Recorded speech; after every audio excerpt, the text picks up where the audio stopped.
Marami pong mga tao kuminsan, ang problema nila sa buhay ay hindi bulkan na sumasabog, hindi baha na tumataas, kundi kapwa-tao.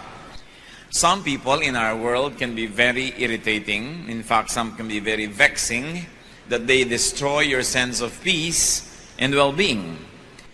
Ano po ba ang mapapala natin mula sa Biblia kung paano makikitungo sa mga tao na magulo? Magulong kasama, ginugulo ang ating isip, ang ating damdamin. How can the Bible equip us to deal with people who tax our patience, vex our spirit, and bother our peace?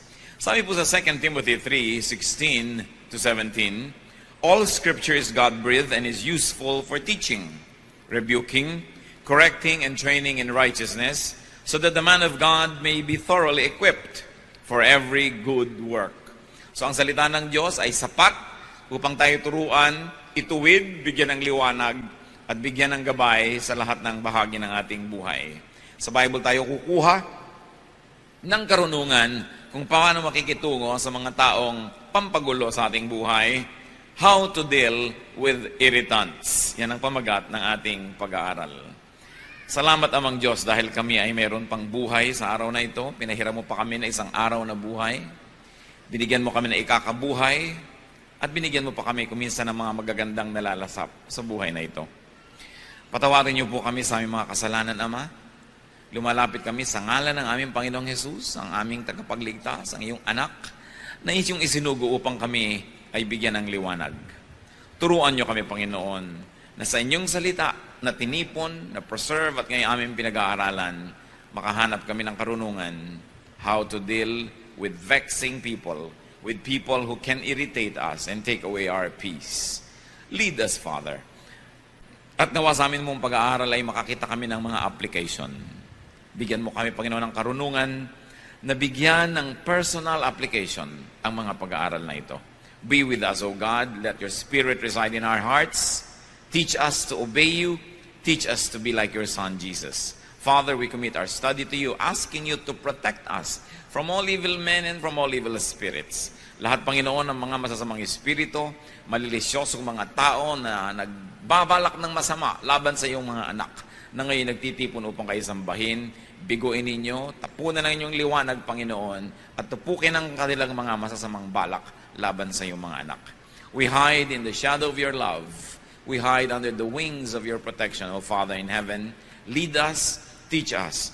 Even, Lord, we pray that you may take care of our loved ones who are not with us right now. Sila man ilalayo niyo sa mga sakuna at pagpapalain.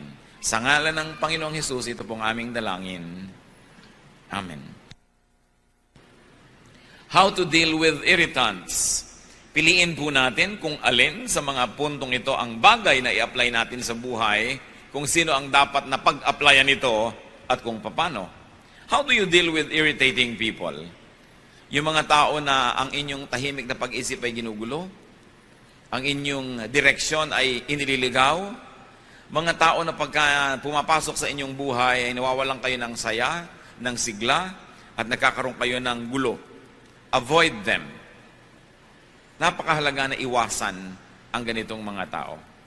Proverbs 4:14-15. Do not set foot on the path of the wicked or walk in the way of evil men. Avoid it. Do not travel on it. Turn from it and go on your way. At kung maiko-consider po natin na something not good but something evil, yung ginagawa ng mga irritating persons, then we should avoid their evil paths. Mabuti naman at maluwag naman ang mundo at marami naman tayong choices kung paano iiwas. At kung hindi natin maiwasan ang mga taong ito physically, kung minsan ay kasama natin sa opisina, kasama natin sa bahay, we can avoid them emotionally. We can avoid them spiritually. Na kahit katabi mo na ay hindi mo patulan, huwag kang sumali sa kanyang mga topics, huwag kang sumangkot sa kanyang mga usapin, at kayo man ay makakaiwas sa ganitong mga tao. That's why it is important to stop and to study people. Hindi lang natin pinag-aaralan ng isang mapa para huwag tayong maligaw. Hindi lang natin pinag-aaralan ng direksyon ng isang gamot o kaya isang produkto na binibili natin para magamit natin sa tama. Marapat na pag-aralan ang taong nakakalapit sa atin at nilalapitan natin. We should look at how they live. We should look at how people conduct their lives and listen to what they say. and listen to what people say about them. Kung minsan ay nakakapagsisi na may mga tao tayong nakikilala. Nagsisi na ba kayo na may tao kayong pinapasok sa inyong buhay? Na dapat sana'y tahimik ang inyong buhay kung hindi lang kayo nasangkot sa taong ito? Marami pong mga tao na nakakapagsisi na sila ay nakasama sa listahan ng ating mga kakilala at nakilala nila tayo, nalaman nila kung saan tayo tatawagan, paano tayo pupuntahan, naliligalig nila ang ating buhay. Pag-aralan ang mga tao. Huwag tayong padadala sa kanilang mga kuminsan ay magagandang mga salita at kuminsan ay tama naman ang mga argumento sapagkat hindi lahat ng tamang argumento ay dadalhin tayo sa tamang direksyon ng buhay. May mga tao na mahilig makipag-away. May point sila, tama sila, pero nasaksak naman. At ikaw ay katabi, nasaksak ka rin. Binarel, nabarel ka na rin. Tama nga ang point nitong ayaw suklian ng driver ng jeepney. Nakipag-away sa halagang 50 centimos, nadamay ka rin. Tama nga ang point ni ganito, tama nga ang ganon. Pero hindi po lahat ng tamang punto worth it na ipagyera eh. Do not stop at every station. Do not take every argument. Do not go into every battle. Sapagkat napakaraming dapat na magbubuting gawin sa buhay, limitado ang ating oras at panahon, at pag inubos po natin ang ating oras at panahon sa mga gyerang hindi naman dapat, nawawalan tayo ng panahon para doon sa mga gyerang dapat nating pagtutukan ng pansin. May mga tao are very particular. They will always find fault. They will always criticize. They will always have something to say. Don't have anything to do with these people because they're always courting disaster. Kung ang pinakamatataas na puno ang siyang tinatamaan ng mga kidlat, yung mga taong mahilig magreklamo at gumawa ng gulo, ang tinatamaan ng mga bala. Kaya kailangan na hindi tayo laging sumasali sa kanilang buhay. Proverbs 20 verse 9, avoid a man who talks too much. At hindi sinasabi who talks too much lies, kahit totoo ang sinasabi ng isang tao, kahit may point, if he talks too much, sooner or later, he will make enemies. Ang isang taong lagi na lang may comment, lagi na lang may sasabihin, lagi na lang may pintas, kanino man, hindi yan magkakaroon ng maraming kaibigan, magkakaroon ng maraming kaaway. At kung siya'y kasama nyo, ang kaaway niya ay nagiging kaaway nyo rin. 2 Timothy 2:16, avoid godless chatter, because those who indulge in it will become more and more ungodly. Huwag daw na tayong sumasali sa mga hindi makadiyos na mga usapin, kahit pa nga ang pinag-uusapan ay Diyos. Kahit pa nga ang pinag-uusapan ay theology, kahit pa nga ang pinag-uusapan ay may mga bagay na may kinalaman sa Biblia, kung ang mga nag-uusap-usap dito ay hindi naman talaga naghahanap lang ng katotohanan, kundi naghahanap ng gulo, naghahanap ng away, naghahanap ng babag, ay godless din yung chatter na yan. Tulad ng binabanggit sa Titus 3:9, which obviously is referring to religious talk. People who talk about religious issues. But avoid foolish controversies and genealogies and arguments and quarrels about the law because these are unprofitable and useless. Law na yung pinag-uusapan, law of God, law of tradition, law of custom, law of the people. Sabi, huwag kayong sumali sa lahat ng mga kahangalang mga pagtatalo. Walang mabuting dadulot sa inyo yan. Bakit po ba tayo nag-aaral ng salita ng Diyos? Di pa upang maging mapayapa ang ating buhay? Upang tayo ay magkaroon ng mga magmamahal sa atin at mamamahal? Upang tayo ay patuloy na rumunong? Hindi para maging marunong lamang at i-display ang dunong na yun, kundi para tayo ay maging maunawain sa mga mangmang? Upang maging mapagpatawad tayo sa nagkakamali? At upang magkaroon tayo ng kagandahang asal? Maging polite tayo, that our ways may be polished, our attitudes may be corrected, and our manners impeccable, or be made impeccable. But what happens when you argue on religious grounds and reasons, but you display bad behavior? That you only quarrel and fight. Tama nga halimbawa ang yung theology, pero ang behavior nyo, disobedient naman to authority. Tama nga halimbawa ang argumento mo, ipagpalagay ng tama, pero ang pamamaraan mo, nananaksa ka ng tao sa kanyang likuran. Wala kang utang na loob sa mga nakatulong sa'yo. Nagiging rebellious ka sa mga leaders mo. What's the point na natuto ka? Rebellion was the sin of Satan. Hindi natawag si Satan na ignorant dahil marami siyang alam. Hindi siya natawag na wrong ang kanyang mga approaches at ang kanyang mga premises, pero ang paraan niya, sinusuwag niya ang Diyos. Sinusuwag niya yung dapat sana iginagalang niya. At alam niyo po, even in religious circles, there are many people, natuto lang ng konti, susuwagin ang kanilang Bible study teacher. Umaaten ng Bible study, hindi naman para matuto, para i-display ang kanilang alam, ipahiya ang teacher, at pasikatin ang sarili. Umaaten ng mga churches, hindi upang magpasakop at mag-improve ang character, kundi upang maghanap ng babag, patunayang mas magaling siya kaysa sa preacher o sa pastor. Yan ang mga dapat na iniiwasang kausapin.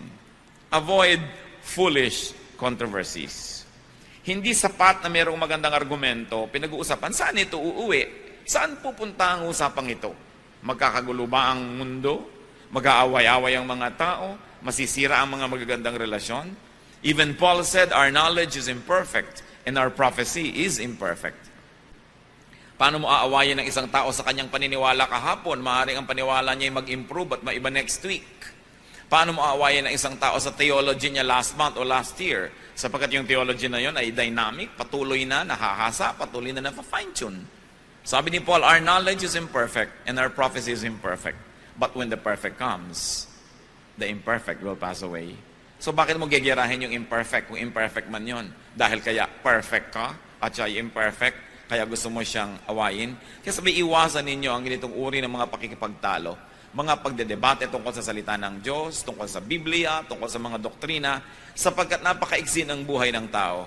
At sino ang nakararating sa puntong alam na niya ang lahat para sabihin niyang, ang paniniwala ko lang ang tama at ang paniniwala mo ay mali. Mahalaga na may paniniwala tayo. Mahalaga na may direksyon ang ating paniniwalaan, subalit wala dapat maging palalo na mag-isip na alam na niya ang lahat ng tama. Therefore, dapat na siyang makipag-away sa mga taong hindi ganun ang kanilang mga pananalig. The Bible itself says, avoid foolish controversies. So avoid people who always and often get into trouble. Avoid people who always get into quarrels, who are involved in many bickerings. Kaya kung minsan, nagka-girlfriend ka, nabungangera at palaaway, nadadamay ka. Inaway niya isang babae, yung boyfriend ng babaeng yun, inaway ka rin dahil ikaw ang boyfriend niya, gumulo ang buhay mo dahil sa babaeng ito. Kung minsan naman, tahimik na tahimik ang babae, ang naging nobyo mo ibasagulero, mahilig makipag-away, nadadamay at nadadamay ka. Proverbs 12:26, a righteous man is cautious in friendship, but the way of the wicked leads them astray. Ang taong matuwid ay maingat sa kanyang pakikipagkaibigan. Sapagkat pag tayo nagiging kaibigan ng sino man, ang ating resources ay nagiging resources niya. At kuminsan nyo lang ating presence ay nagiging lakas ng loob niya para mag-isip na marami siyang kakampi. Kaya hindi agad-agad ibinibigay ang pakikipagkaibigang malalim. Lalo pa nga sa mga taong mahilig, manggulo at mangaway. How else do we deal with irritants? Learn from them. Turn every disadvantage to an advantage. Having an irritant in your life can be a disadvantage, but it can also be a source of an advantage. Learn from what they do and the result of their deeds. If P then Q, if I did this, then this is the result. Matuto tayo sa mga ginagawa nila, nagiging bunga ng mga pinagagagawa nila. And learn from what they say about you. Pag meron po mga nagsasabi ng lahat ng uri ng mga masasakit, mga di magaganda mga salita laban sa atin, ang una nating itatanong, is it true? Totoo ba ang sinasabi niya? Or is it partially true? Or is it completely true? At depende sa kalakihan ng katotohanan na yon, doon nyo lamang ibase ang inyong reaksyon. Kung totoo, pasalamat kayo at nadinig nyong muli ang totoo because the truth sets free. Because sometimes you can hear the truth about yourself from the mouth of your critics, even from the mouth of your enemies. Kimisan yung mga taong nagmamahal sa atin, mga kaibigan natin ay nabulag na yan sa ating mga kapintasan, tinanggap na nila, minahal na nila tayo, so hindi na tayo matutuwid. Pero pag nakinig ka sa mga sinasabing kapintasan mo ng isang kaaway, lalo totoo, ang totoo noon ay magpasalamat ka at naaalala mo ang mga katotohanan hindi maganda tungkol sa iyong sarili, may benefit din yon. Bagamat masakit. Si David, yung kanyang commander na si Joab, siya ay kinriticize. David was criticized by his commander because David had a son, Absalom, who rebelled against him and who fought his army. At nung napatay ng army ni David yung anak niyang si Absalom, ay pinagluksa ni David si Absalom, nagtampo ang kanyang hukbo. Sabi niya, at sa lagay pala, ipinagluksa niya yung kalaban natin na naman napatay natin. So mamabutihin pa niya na tayo ang mapatay ng anak niya na lumalaban sa kanya dahil ipinagluksa. True or not, valid or not, sumama ang loob ng kanyang mga hukbo at kinriticize ni Joab ang kanyang hari na si David. That kind of criticism was valid because the point being raised by these people was valid also. So what's important? Listen, study, and observe everything. Tingnan natin. Bukas ang ating mata. Sabi mo, itong kasama ko na to, saan niya ako dadalhin? Itong kaibigan ko na ito, itong groupmate ko na ito, itong aking kabarkadang ito, saan niya ako dadalhin? No? Observe anything. Matthew 24:32, now learn this lesson from the fig tree. As soon as its twigs get tender and its leaves come out, you know that summer is near. So pati mga ginagawa ng isang halaman, lumalabas ba ang dahon niya o hindi, ay dapat bantayan sapagkat ay maraming kahulugan at maraming relevance sa buhay ng tao. Kaya dapat inoobserbahan. At kung halaman na hindi naman niya kaya maglakad, ay inoobserbahan lalo ang tao na pwede maglakad, pwede magbuhat ng kanyang kamay laban sa inyo, pwede mag-convince sa inyo na dadaling kayo sa mali. Obserbahan lagi ang isang tao. Hindi lahat ng tao na napagkatiwalaan na natin ay patuloy na dapat pagtiwalaan. Kahit sa mga organisasyon. Maraming mga tao magsisimula, malinis ang hangarin, malinis ang gawa, malinis ang pamamaraan. Subalit oras na siya ay napagkatiwalaan na, di man niya balak nung una na maging marumi, sapagkat pinagkakatiwalaan ay hindi na siya naitutuwid, hindi na siya nababantayan, hindi na siya na-check, nagsisimula na siya ngayong maging marumi. At hindi natin alam na yung palang taong ito na pinagtiwalaan natin nung araw dahil malinis ang pamamaraan ay ubod na pala niya ng dumi, pero patuloy pa rin natin pinagtitiwalaan dahil sinusukat niya doon sa dati na nating nalaman noon pa na nagbago na palang matagal na at hindi na pala siya yon. Kaya pati ang pinagtitiwalaan natin ay patuloy nating nire-review kung dapat pagtiwalaan, anong degree ng pagtitiwala ang dapat.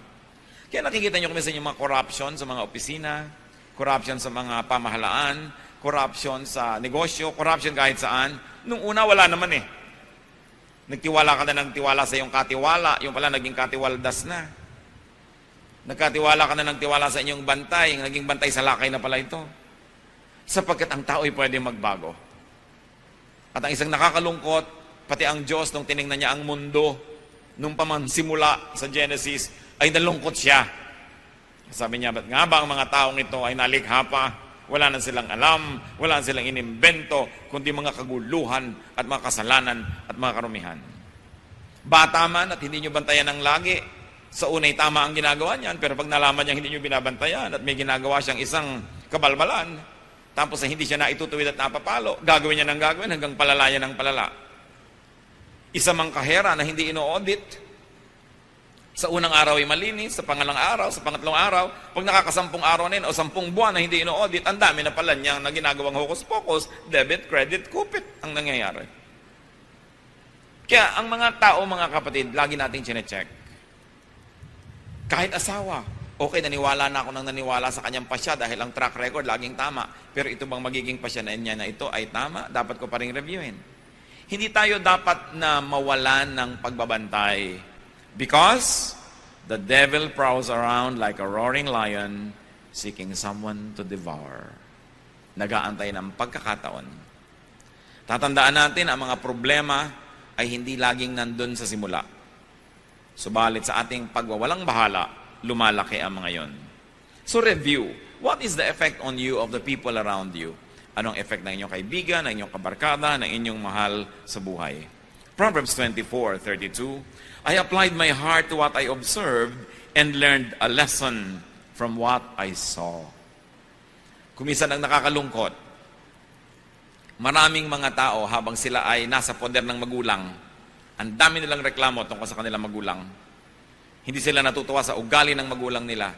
Ang magulang nila ay masungit, ang magulang nila ay maramot, ang magulang nila ay ganito, ang magulang nila ay ganon. Pero, nung naging mga magulang na, ganon din sila. Inuulit lang nila ang mga kamalian ng mga magulang nilang dati nilang tinutuligsa nung sila yung mga anak na nagdurusa. Because we never learn from what we see. Because we never learn from the mistakes of people around us. That's why it is important to be observant. And the Bible is light on our path that says, don't walk this way, walk here, walk that way. Nakikita na natin napakaraming mga nangyari sa mga taong gumawa ng ganito, ang naging bunga ay ganun. Tapos ganun pa rin ang gagawin natin. Eh di ganun din ang magiging bunga. Observe. What else do you do with people who irritate you? Well, ignore them. Especially if their issue, their concern, especially if they do not pose imminent danger or real threat to life, to safety, to property, or to your well-being. Kung dal-dal-dal-dal lang, hayaan nyo na, palampasin nyo na. Ang chismis ay namamatay pagka hindi sinasagot. Humahaba lang yan pag sinagot nyo. Parang tennis, nagpukol sa inyo ng bola, hindi nyo naman pinalo pabalik, di walang babalik. Magpupukol uli yan, hindi nyo uli pinalo, hanggang naubos na yung bola niya, tama na. Pero habang pinapalo niya, ibabalik niya, pinapalo nyo, binabalik niya, ang tagal ng laro. At ganon ang mga away. May sasabihin si ganon, magko-comment ka, makakarating naman sa kanya, ko-comment siya, hindi na matapos-tapos. Ignore them, especially if they do not pose real threat. 1 Corinthians 6:7, the very fact that you have lawsuits among you means you have been completely defeated already. Why not rather be wronged? Why not rather be cheated? Sapagkat sinasabi ni Paul sa mga Corinthians, tiisin nyo na, pagpasensyahan nyo na, palampasin nyo na kaysa demandahan kayo ng demandahan ng mga maliliit na bagay. Ikagastos pa kayo sa abogado, nahirapan pa ang loob nyo, nag-away pa kayo. Pero hindi po universal itong teaching na ito. Paul was addressing a very specific group of people concerning very specific problems. Hindi ibig sabihin na lahat ng Kristiyano sa lahat ng panahon, sa lahat ng lugar, hindi na pwede magdemanda ng kapwa Kristiyano. Pero ang sinasabi dito, kung mas malaki pa ang magiging damage sa iyo ng pagdedemanda mo, nasira pa yung testimony ninyo, palampasin mo na lang. May mga bagay na mas kapakipakinabang na palampasin. Pero kayo po ang humusga kung may mga bagay na hindi dapat pinapalampas. So kayo ang mag-judge noon. Hindi tayo bound to always not bring anybody to court dahil ang sinabi dito sa Corinthian. Kasi this was a specific solution to a very specific issue of very specific people. If you find universalization in it and application in your life, do it. But if you think that it will really damage other people and more people and it will not really bring out the truth to just say, bahala ka na, hindi na kita papansinin, kayo magpasya nun. Kailangan nating ipanalangin niya ng mabuti. Kung minsan naman kasi, yung pagod natin sa pakikipaglaban, higit mamang mahal kesa doon sa premyo ng pananalo. Kaya dapat nag-iisip din tayo na it's not worth it. A major train does not stop at every station. Pinipili niya kung saan siya titigil. And of course, you have to learn to choose your battles. And there are many battles that are just not worth it. So, ignore. Try to ignore people. What do airplanes do when there's a storm? They fly above the storm. Ilang beses na yan, lalo at domestic flight. Hindi naman sobrang tumataas yung mga aeroplano. Kung may masamang panahon, sasabihin ng kapitan, fasten your seatbelt, there is a turbulence or there is a storm and we're going to fly high above the storm. Tatandaan po ninyo mga kapatid, magulo lang ang himpapawid habang malapit sa lupa. Madali lang bumagsak pag malapit ka sa lupa. There is a certain distance from the ground wherein you will not even fall dahil hindi ka na hinihila ng gravity. Kaya mga astronaut, lumulutang-lutang na sila kung saan sila naroon. Tinuturoan silang paano kikilos kung ikay hindi nahuhulog at lumulutang ka lang. At maraming mga flight, nagkaka-turbulence lang yan pag nagla-landing o kaya pagka nagte-take off kasi malapit pa sa lupa. Pero pag mataas na mataas ka na, hindi ka na kayang abutin ng hangin. Mga kapatid, read the metaphor. Pagka ang spiritualidad natin ay napakalapit lagi sa lupa, abot na abot tayo ng lahat ng bagyo, lahat ng hangin. Binabangga-bangga ka ng mga ibon, ng mga saranggola, pati yata yung pag-i-stretch ng mga nag-exercise na abot ka na kasi ang baba mo. Pero kung mataas ang lipad ng iyong espiritu, di ka kayang abutin.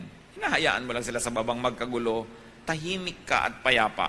tulad ng mga himpapawid na malayo sa lupa. When people are vexing, when people are always talking, and when people are always making trouble, fly above that storm. Have a space in your heart that cannot be reached by any kind of talk or trouble or intrigue. Then you can have peace wherever you go. Kung ang atin pong kapayapaan ay iaasan nyo sa kabutihan ng tao, hindi kayo magkakaroon lagi ng kapayapaan dahil maraming tao ay hindi mabuti. Kung ang kapayapaan natin ay iaasan nyo na kayo hindi pinagwiwikaan ng masama, hindi chinichismis, hindi pinipintasan, saan kayo pupunta para mangyari yan?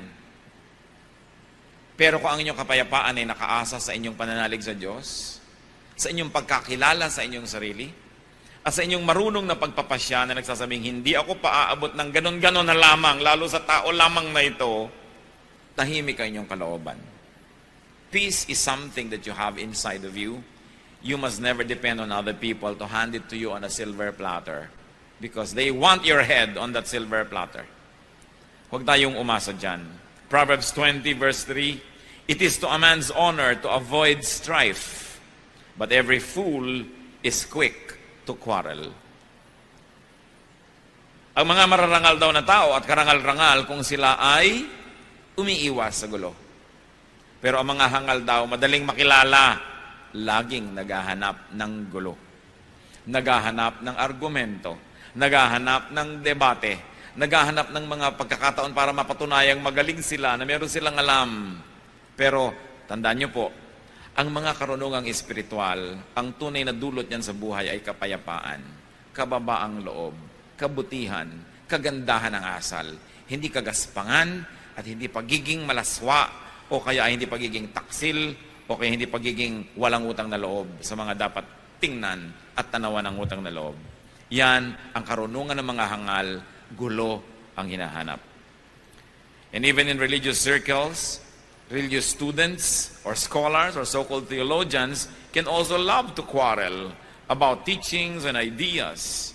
And most of the time, they really only want to prove themselves. Kung minsan estudyante, inaaway yung teacher. Siyempre, sisikat ka. Kung inaway mo ba si Aling Tekla dyan sa kanto, ay sisikat ka. Pero subukan mong awayin, halimbawa, ang isang senadora o presidente o artista, nasa dyaryo ka agad bukas. Kung ikay naging kerida ng isang tricycle driver dyan na hindi kilala, na 3 beses ka nang nanganak, hindi ka pa napag-usapan. Pero kung naging kerida ka ng asawa ng isang sikat, napag-usapan ka na agad. Even in religious circles, people try to be popular and famous by picking up quarrel with those already well-known. So hindi mo dapat bigyan ng pagkakataon. Marami pong mga tao, ganyan lang ang gusto sa buhay, magpasikat, patunayan na marami silang alam, at gusto nila sirain yung mga taong kinakainggitan nila. Yung mga taong gusto nilang maging, kung hindi nila matupad yon, hindi nila maging katulad, hindi nila madaig, sisirain nila yon, sapagkat yan ang kahulugan na mainggit. You want to destroy anything that is beautiful. I heard someone said, at natawa ako, sabi niya, don't hate me just because I'm beautiful. Baka gusto yung sabihin niya sa mga nagagalit sa inyo ng walang dahilan, don't hate me just because I'm intelligent. Don't hate me just because I'm rich. Don't hate me just because I'm popular. Don't hate me just because you cannot be me. Pero marami pong ganong mga tao, huwag na lang patulan. And what do you do? How else do you deal with these irritating people? If you must, if you absolutely must answer them softly. Sumisigaw sila, huwag kayong sumigaw. Nagagalaiti sila, huwag kayong manggalaiti. Kasi pag pareho na lang kayo, di pareho lang pala kayo. Kailangan iba yung inyong behavior. Impeccable. You must be like a pond without blemish on its face. You must be the picture of serenity. And only through that imagery, people around you will say who the foolish one is and who the wise one is. Proverbs 15:1, a gentle answer turns away wrath, but a harsh word stirs up anger. Tandang-tanda ko yung minsan na may nag-aaway na magkapatid, galit na galit ang ate. Sabi ng kapatid na bata, pasensya ka na kasi tanga ako. Ano pa ang pwede mong sabihin? Inamin na. Pero pag pinagpilit mo, hindi, tama ako, balikat, hindi matatapos. Pasensya ka na dahil tanga ako. Tapos ang usapan. Ngayon, nasa sa inyo na kung totoo nga ba yun o hindi. Pero hindi ka naman siguro ganun kung napakaganda lang yung paraan, natigil ang awayan, hindi ka talaga kulang sa karunungan. Marunong ka. Pero para kang kawayan na sa lakas ng hangin ay yumuyuko para di mabali. Bakit ka lalaban sa hangin na ubod naglakas? Hindi yumuko ka. Meron ba namang matapang na lumilipad ang mga bala sasalubungin mo? Siyempre yuyuko ka dahil may bala. Kailangan marunong tayo ng ganong uri ng pamamaraan. Kahit aso, di ba ayaw mong magalit sa'yo? Bakit mo gugustuhin na ang tao ay magalit sa'yo? So galit na nga siya, sasagot ka pa ng mas nakakagalit sa kanya. Kahit pamali siya at binaril ka niya at namatay ka, nakulong pa siya, pero patay ka na rin. So bakit mo gagalitin ang isang aso? So kung maaari mga kapatid, huwag nyo rin gagalitin, lalo na ang isang tao. Lalo, galit na nga siya. Pag galit na, huwag nyo na salubungin. Kahit pa kayo tama, magigilang pareho kayong mali at the end of the day. Because maglalabanan kayo ng palakasan ng boses, palakasan ng katawan, mamaya talagang physical battle na yan. Through a kind answer, you take the wind from their sail. Mawawalan sila ng dapat labanan. So, do not deal with an enemy when very angry. Either the enemy is very angry or you are very angry. It's not the time to settle scores. It's not the time to deal with an enemy. It's not the time to answer a difficult question. Because angry people suffer from momentary craziness.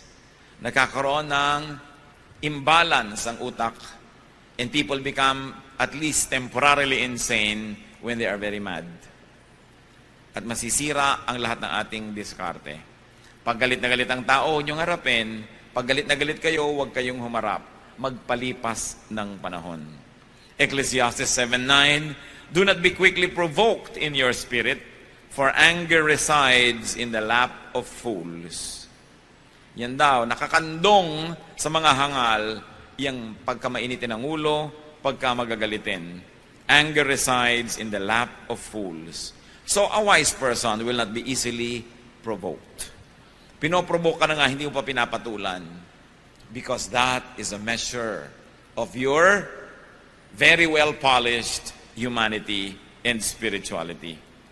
At kung minsan ginawang ka ng masama, dahil pinatulan mo't masama na rin ang iyong ginawa, nauna siya, nahuli ka, ang nakakalungkot nun, ikaw pa ngayon na nagsosorry. Naranasan nyo na ba yun? Ginawa kayo ng mali, pero sobrang mali ang reaksyon nyo sa maling ginawa niya, na pag tinimbang yun, mas mali na tuloy kayo pa kayo nagsosorry. Samantalang kayo yung unang nasaktan at unang ginawa ng mali. So, avoid having to say sorry by not doing anything you will be sorry for. How else do you deal with irritants? When you can and it won't cost you so much, give them what they want. So, inggit na inggit ka sa buhok ko, halika, sa'yo na tong buhok ko. Gustong-gusto mo ang ganito ko, sa'yo na. Yun naman, kung hindi naman kayo sobrang malulugi, bigyan nyo na. Matahimik. Kasi kung minsan mas mahal pa yung lumalabang kayo, bigyan nyo na. Romans 12:30, if your enemy is hungry, feed him. If he is thirsty, give him something to drink. In doing this, you will heap burning coals on his head. Now, let's explain this. Sabi, pagkanta yung kaaway may nagugutom, pakanin mo, siya inauuhaw, painumin mo, at para nang pinutungan mo siya ng mga naglalagablab na baga at pagkainit-init na mga uling. No? Akala nung iba, sige, sadistahin mo, lagyan mo siya ng baga sa ulo. Alam niyo po, wala namang araw, nung araw, walang posporo. Ang bahay ng mga Israelites dapat laging may apoy. Kasi pag magluluto sila, saan sila kukuha ng apoy? So dapat laging may apoy yung kanilang maliit na lamp.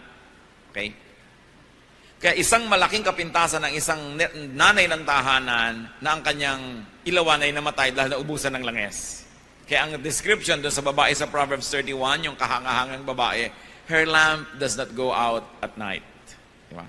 At saka yung sinabi yung mga foolish virgins na ubusan ng langes ang kanilang ilawan, napakalaking kapintasan. Ngayon sabi, kung ang iyong kapitbahay ay kumakatok sa'yo,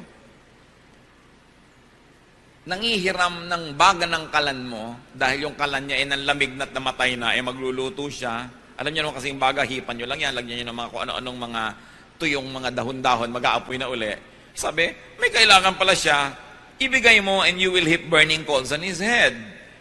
Because people carried their baggage on their heads, no, in the olden days. And they usually would bring a broken pottery or broken jar on their head. Doon mo ngayon ilalagay yung hinihingi niyang baga. So you will heap burning coals on his head. Hindi para mainitan siya. Ang ibig sabihin nito is not to torture your enemy. Ito ay quotation kasi from Proverbs 25, verses 21 and 22. But it means, make them grateful.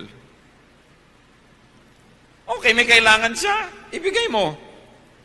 May tatanawin siyang utang na loob sa'yo. So, sinong panalo? Di ikaw. Naabala ka, bumangon ka, binigyan mo siya ng mga baga, nabawasan yung baga mo, pero ano ba naman yun? Meron ka pa naman natira sa bahay mo. Ibigay mo kailangan.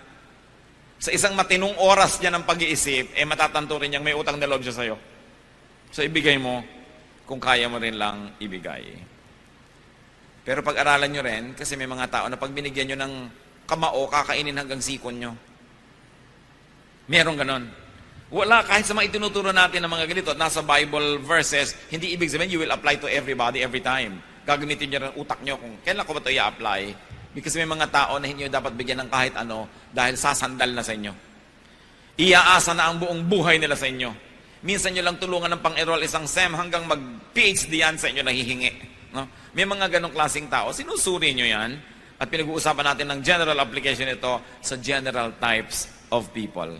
But very special people need special study and special treatment. How else do you deal with irritants? Turn them into friends. The best way to beat an enemy is to turn him into a friend. So, intelligent people will always try to win their enemies so that they can become friends. Pag enemy mo siya, lahat ng assets niya gagamitin laban sa'yo. Pag friend mo siya, lahat ng assets niya gagamitin niya para sa'yo. So tell me kung bakit hindi wise to turn people into your friends. So yung nanggagawa ng kaaway, hindi ka naman inaaway ng tao, inaaway mo siya, sobrang foolish ka nun. Dahil kahit butiki lang yan, kahit langgam lang yan, makakakagat din yan, mapupuwing ka rin niya, so bakit mo siya awayin? Lalo na kung inaaway mo, pader, babangga ka sa pader, sobra ka namang foolish nun. Kaya dapat ang tao hindi pala away. Remember, ulit-ulitin natin yan. Ang mga palaaway, yung convinced na tama sila. Pero kung tama ka, ba't ganyan ang ugali mo? Kung tama ang iyong alam, bakit ganyan ang behavior mo? Sabi ni Jesus, you will know them by their fruits. Ano ba yung fruit? Ano ba yung fruit lagi ng Spirit? Joy, peace, love, di ba? Forgiveness, understanding. Pagka hindi ganun ang dinudulot sa inong karunungan mo, huwad na karunungan yon. Mabuti pa hindi ka na lang natuto. Ang mga tao naman parang bata, you can make them do anything so long as you play with them first. So bakit hindi ka muna makipagkaibigan? Ecclesiastes 10:11, if a snake bites before it is charmed, there is no profit for the charmer. So kailangan mapaamo mo muna, mapasunod mo muna yung ahas bago mo siya hayaang makatuklaw sa'yo. So yung mga tao rin, imbes tinutuklaw-tuklaw ka, why don't you charm them? It will be better for you. And many people are foolish for no reason at all. They choose to fight their fellow men. How else do you deal with irritants? Siyempre naman, pray for them. Yan ang wala kang katalo-talo dahil dinadala mo sa Diyos ang kaso mo. Pray for them.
Matthew 5:44, love your enemies and pray for those who persecute you. Praying for people is profitable. Why? Because they can make us love them. Pag lagi mong ipinagpe-pray ang isang tao, layo yung taong kang inis ka, galit ka, mapapansin mo kapatid, nawabawasan na yung galit mo at mamaya nagkakaroon ka na ng simpatya, namamahal mo na yung tao. The quickest way to love somebody is to pray for them. But it's no guarantee that they will love you back. Okay? Pero yung ikaw mismo nagbubukas yung isip mo sa kanya, pray for them. And even if you don't fall in love with your enemy or your irritant, praying for people can give us relief. Guminhawa ang iyong loob, lumuwag ang iyong dibdib, gumaan ang iyong panghinga, nakabuti para sa iyo. So ipanalangin mo siya. Philippians 4:6-7, in everything by prayer and petition, with thanksgiving, present your requests to God. And the peace of God, which transcends all understanding, will guard your hearts and your minds in Christ Jesus. So ipanalangin ang lahat-lahat. And finally, how else do you deal with irritants? Bless them. Bless them. 1 Corinthians 4:12, when we are cursed, we bless. Yan ang pinagkaiba ng mga anak ng Diyos. Sinusumpa ka, minumura ka nila, ang balik mo, pinagpapala mo sila. Ngayon, kung minura mo rin dahil minura ka, ba't ka pa naging anak ng Diyos? Pareho lang pala kayo. So dapat, mas mabuti ang ginagawa natin, ang isinusukli natin, kesa sa...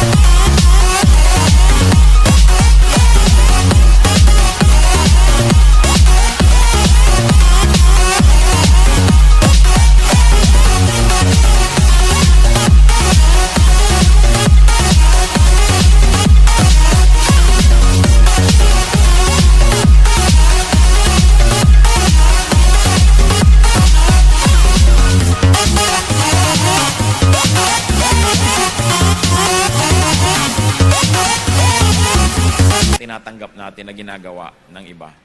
Romans 12:17, do not repay anyone evil for evil. Be careful to do what is right in the eyes of everybody. Now, bless them because you're godly. But if you cannot be godly all the time, at least be wise. Bless them because what you plant, you harvest. Kung hindi mo siya kayang pagpalain dahil sa kabahanala ng iyong puso, pagpalain mo dahil wise ka. Dahil sinasabi sa Bible, Galatians 6:7, a man reaps what he sows. So may binless ka, di ang mapapala mo blessing.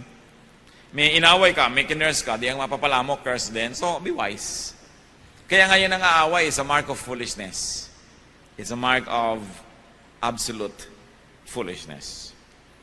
I remember one particular line I read way back in high school, and I couldn't remember who said or wrote it, but I'd like to share it with you. Do not bother yourself about a fair or stormy weather. Squalls or wind must sometimes whistle around. When people live together, some will smile and some will frown, but you need not mind them. Travel on as best as you can. Take them as you find them. Huwag niyong hayaan na ang inyong kaligayahan ay maging bihag ng ugali ng iba. Na kung pangit ang kanila ugali, ay lulungkot na kayo. Mawawalan kayo ng sariling orbit, mawawalan kayo ng sariling kapayapaan sa buhay. Decide to be happy. Decide to be peaceful in spite of the irritants around us. Think of people who irritate you. Think of people who bother you and anger you, and apply to them ang mga pinag-usapan natin. Piliin nyo kalin ang pinakabagay, avoid them, learn from them, ignore them, answer them softly, give them what they want, turn them into friends, pray for them, bless them. Alin man dyan, hindi kayo mapapahamak. At dapat nating isipin, baka naman tayo ang irritant sa buhay ng iba. Magdamag na natin pinag-usapan kung paano tayo ginugulo ng iba, baka naman tayo ay nakakagulo rin sa ating kapwa. Aming Diyos, siyasatin niyo po kami kung paano po kami nakikitungo sa mga nanggugulo sa amin. At lalong-lalo, siyasatin mo kami kung kami ang nakakagulo sa iba. Tendency na namin, Panginoon, na laging sisihin ng iba kaysa ang sarili namin. Ibunto ng lahat ng sisi sa bakuran ng iba kaysa akuin namin yung mga dapat naming akuin. Siyasatin niyo po kami, ipakita niyo sa amin kung kami may nakakainis. May ugali ba kami na nakakagulo, kakasira sa iba? O kaya naman, Panginoon, kung kami talaga ang laging ginugulo, ituro mo sa amin how to deal with them.